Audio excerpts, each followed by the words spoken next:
I wasn't even in the 23, right? And I was like, shit. Okay.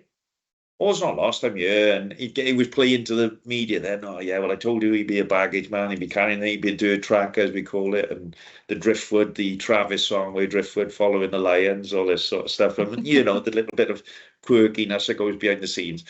And I was like, right, okay. And then I can remember Graham Henry said, look, you're all going to play in the first 2 games after they played the first one and they won 114 points cricket score, right? Yeah. And it was like, right. And so we had our opportunity. And then we played, I think it was up in Queensland, something, I don't know, Townsville it was, Queensland. And we had our chance. And then of that team that was supposed to be the dirt trackers, the back 3 was the ones that started the test. So, and we were written off. It was Matt Perry, Jason Robinson, and myself. So Rob Henderson was in the 12. That was a test start in, 12, 11, 14, 15. That was test. Martin Corrie come on the tour from an injury. Come on the tour, made a name for himself, got in the test team. So you look at things like that and you think, right, okay, it's not conventional. Yeah, but how do I mentally approach this? Right. Yeah, do I just go along with it? Oh, okay, I'm here, making numbers up. Or go along with it, yay, it's a big party and I get a big paycheck. Or you think, no, this is the hard work. I knuckle down and get on. So to answer your question, there's an opportunity. It could be a number of permutations, really. Injuries, performance, you can only lead and do what you can do is controlling the controllables. You can only control it when you get your chance. Yep. And if you shine and that's your moment, you make it count. Yep. And, like we said about Thomas Williams, playing for Wales, being a beaten pack, essentially, he hasn't been playing well. Okay, I'm fair to say that. However, you look at some of his performance in Gloucester, which I haven't seen a massive amount, but I've watched his show reel and gone, bloody hell. It's like a different player, right? And like you say, Premiership Player of the Year. So, well, there we are. So, and so testament to him, bang. So all of a sudden, people are saying, hang on, there must be something with him. So he's possibly going to be in contention with Gibson Park. And now it's down to the English scrum half, name evades me a minute, now to put his hand up and go, no, I'm in a pecking order here as well. And that's what it's about, really. And it'll bring out the best in you.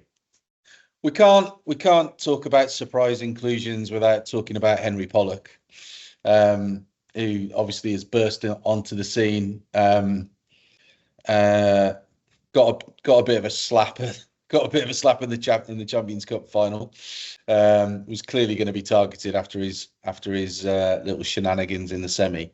Is he lucky? Is he a wild card? What do you think the thinking is there? I think he's just come out of the dark, really. I think at the start of the season he was on the bench, wasn't he? I think for Northampton, and all of a sudden then he had his own moment. It's like what we were talking about, these moments you take, and he's taking it with both hands. His little quirkiness, he's got to probably, for me, he needs to wind that in a bit and concentrate, because he is going to have a target on his back. There's no doubt about it. And you've seen in the Champions Cup final, was it is it Begley Bordeaux? They took him out. You didn't see him because it was like that. So they're going to be targeting him. There's no doubt about that. But if you target the player too much, then you leave somewhere else unexposed. So I think he's done exceptionally well. No one would have been talking about him at the start of the season. No one at all. I don't think anyway. But so he's gone there. He's got the youthful exuberance. He's a very talented player. I've watched him several times, and he knows when to commit in a ruck or just to ride the ruck. He's very good at determining it. You know what I mean? So he's been outside shot, and he's done really well. So you have to applaud him. You judging by the three fly halves that they've picked, it's fair to say we're going to play some rugby out there, right? Well, yeah, and so you should. I think, Australia are not going to want to grind it out. They're not known for their set piece, essentially, their front 5 scrummaging. But, if I was them, they're probably going to say, right, we know that's a weak chink in our armoury. So when you look at that, they're going to be, going to have to work on their scrum. But they always turn out some great ball players. and they will run the ball. They want to play, and that leads to a bit more of an interesting game. I like a little bit of flair, tries. People want to see that, a little bit of excitement. But, I think, bullet for bullet, if you look at talking about the players, on paper, the Lions are far superior. Far superior. I think Australia are in a tumultuous sort of position, the same as Wales are. New Zealand had dipped a little bit, shall we say. Is the only teams really that are doing well is France, England doing all right. Ireland starting to tinker a little bit. Some of the boys are coming aging. Like I said, France, and then you've got South Africa. Some of the big boys, New Zealand, you're going, fucking heck, they're starting to shake a little bit, So, it just makes it a bit more interesting. So, but Australia are in a rebuild phase, the same. They've lost a lot of players, go back to rugby league, or, it's a big sport in Australia's rugby league and Aussie rules football and soccer, as they call it. Football, we call it. But, so there's a lot of different options there. So I think all is not well with them. So we'll see how Schmidt goes. I think he's finishing in October, I do believe. So he's going to want to go out in a bang and try and steal a thunder. So 3-0 Lions?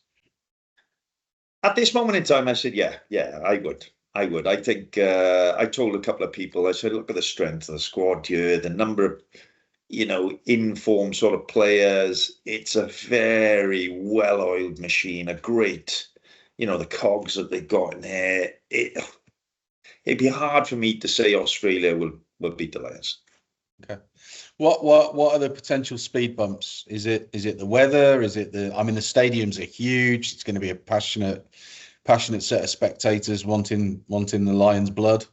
What are the potential speed bumps? They're clever, the Aussies, because they try and capitalise on small margins, small little errors, little chinks in the armoury, and they'll play on it. And they're a very proud nation, really. So they like all the kidology, the banter. It gets a little bit brutal.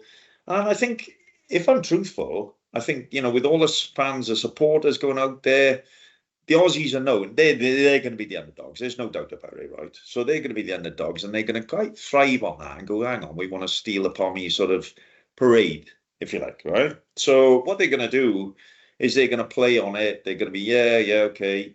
And then they're going to come out. They're going to come out, and it's going to be hard fight, high intensity. And I think, well, where are we going to go from it? And the only way for me, where I think the Aussies may get a steal, is if psychologically there's cracks in the armoury mentally with the guys. Yeah. Long season, this is hard work. So it's a matter of whether Andy Farrell and his coaching team get the balance right, where training, rest. I know it sounds ridiculous, but you got to fill the engine back up in order to get the end goal. Yeah. And it's a lot of money riding on it, for these guys. So. I shouldn't bring that in, but it is part and parcel. Let's be honest, they're pro players, right? But it's that's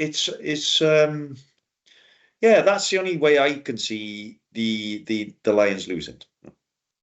And if they read the papers, don't read the papers and don't go outside.